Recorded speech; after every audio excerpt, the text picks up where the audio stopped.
Good morning student. देखिएगा अध्याय 24 रोजगार संवर्धन अनौपचारिकीकरण और उसके अन्य उन मुद्दे थे, उन पर हमने चर्चा विस्तृत रूप से की है। ठीक, गहन चर्चा हमने किया है और मैं बार बार कहता हूं कि आप सभी जितने भी चैप्टर होते हैं पढ़ाने के बाद भी उनको आप अतिरिक्त गहराइयों के साथ पढ़ें, तो आपकी आगे समस्या और आपके जो जितने भी प्रॉब्लम्स है वो क्लियर होते चले गए। अध्याय 24 जो है समाप्त हो गई। आज नया अध्याय हम प्रारंभ करेंगे, मुद्रास्फीति समस्या नीतियाँ।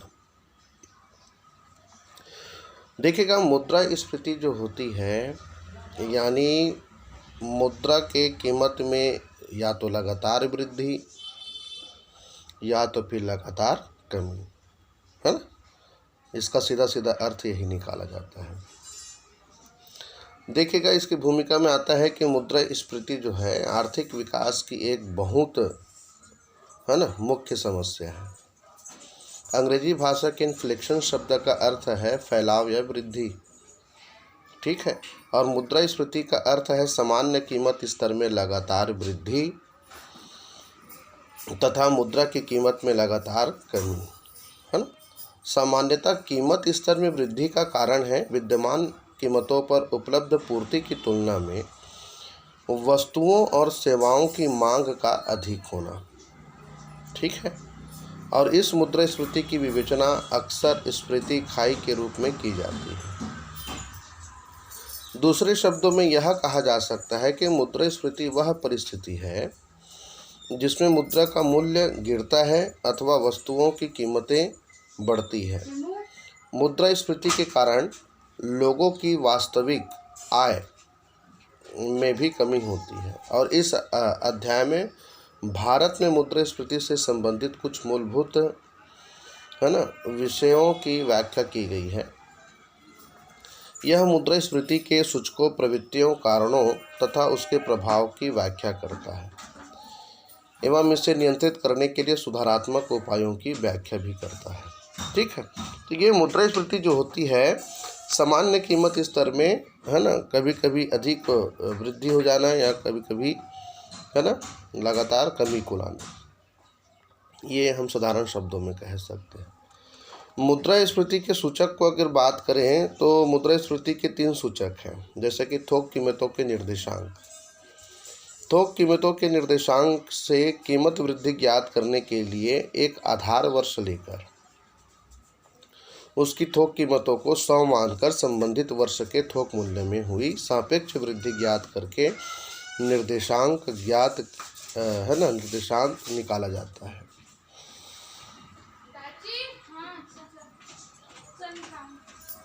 इसमें केवल वस्तुएं ही शामिल की जाती हैं, याद रखिए। दूसरा है औद्योगिक कर्मचारियों की उपभोक्ता कीमत निर्देशांक।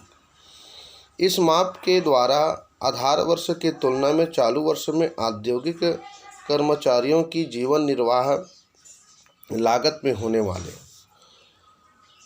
प्रतिशत परिवर्तन को प्रकट किया जाता है। इसमें उपभोग वस्तुएं तथा सेवाएं दोनों शामिल किया जाता है। तीसरा है सकल घरेलू उत्पाद तो इसके अंतर्गत देखिएगा चालू कीमतों पर सकल घरेलू उत्पाद को स्थिर कीमतों यानी आधार वर्ष की कीमतों पर सकल घरेलू उत्पाद से भाग दिया जाता है, अर्थात सकल घरेलू उत्पाद यानी उसको बोलते हैं जीडीपी, है ना, बराबर चालू कीमतों पर सकल घरेलू उत्पाद और अपॉन कर देंगे स्थिर कीमतों पर सकल घरेलू उत्पाद। तो इस प्रकार से सकल घरेलू उत्पाद और अब सहायक यह निर्धारित करने में सहायक होता है कि सकल घरेलू उत्पाद में वास्तविक वृद्धि कितनी हुई। कीमतों में वृद्धि की प्रवृत्ति ज्ञात करने के लिए उपयुक्त तीनों मापों में थोक कीमत निर्देशांक ही सर्वाधिक विश्वसनीय सूचक है। हम इसी की सहायता से भारत में कीमतों की प्रवृत्ति यानी मुद्रा प्रसार का अध्ययन करेंगे। यदि चालू कीमतों पर जीडीपी जो है सकल घरेलू उत्पाद जो है, स्थिर कीमतों पर जीडीपी तो सकल घरेलू उत्पाद अपभ्यास का बराबर 1, तो इसका निहितार्थ है कि कीमत स्तर में कोई परिवर्तन नहीं हुआ है।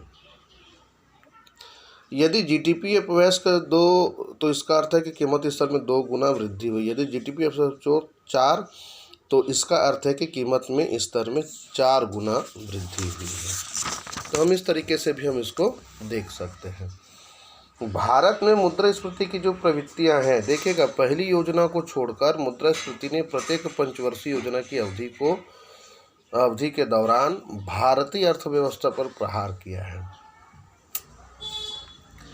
भारत में विभिन्न योजनाओं की अवधि में कीमत प्रवृत्तियों जैसे थोक कीमत सूचकांक को, है ना, देख सकते हैं, है ना भाई। पहली योजना में 3.6, दूसरी योजना में 6.3, यानी वर्तमानिक जो योजना जो चल रही पंचवर्षीय योजना, उसमें पर भी भारत में मुद्रास्फीति की जो है ना, बहुत ही घातक प्रहार किया है।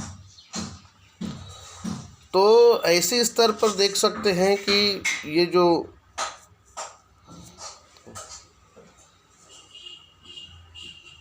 उतार चढ़ाव मुद्रा पर आ रही है ना,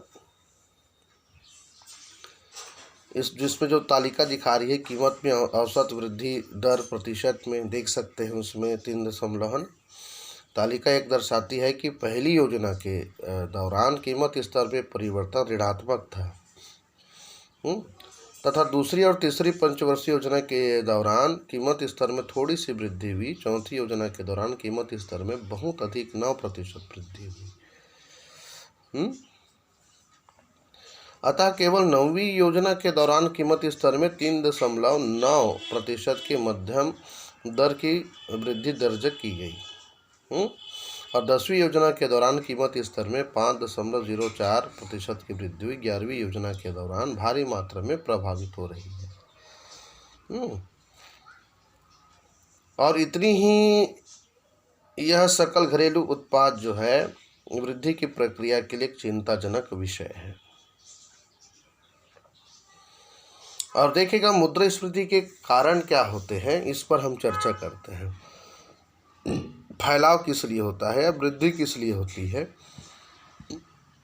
चर्चा करते हैं।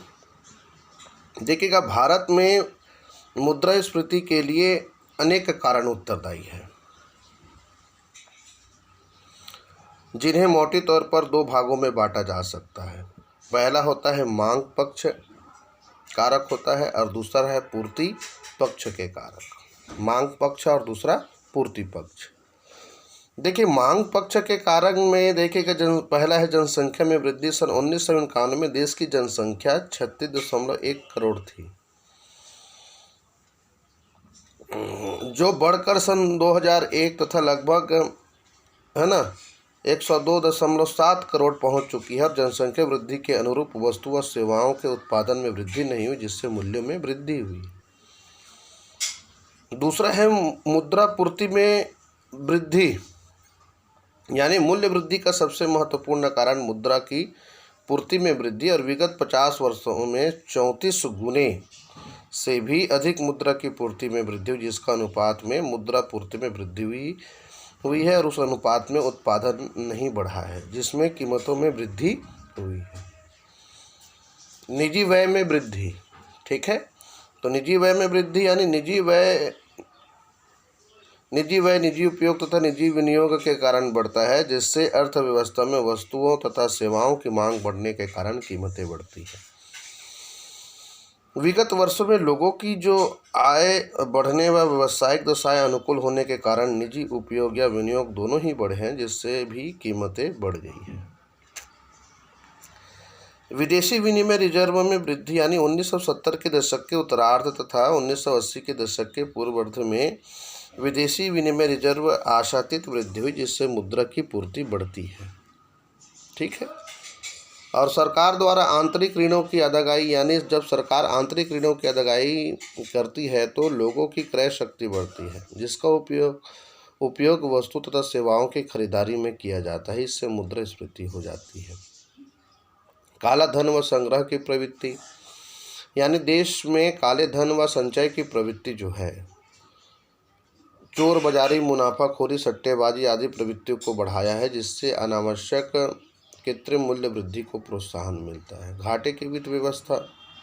भारत सरकार द्वारा घाटे के बजट की प्रस्तुति पर नए नोट छापने की जो नीति अपनाई जाती है, यह घाटे को पूरा करने के लिए किया जाता है। घाटे की अर्थव्यवस्था तथा मुद्रास्फीति का सीधा संबंध है, तथा मूल्य स्तर को नियंत्रण में लाने के लिए घाटे के बजट का सिलसिला तोड़ना आवश्यक है।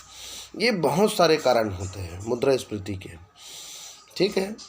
मैं चाहूँगा इस चैप्टर को आप अधिक से अधिक,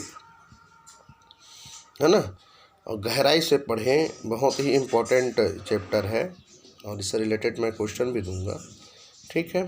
तो आज के लिए इतना ही, और अच्छे से समझें। Thank you.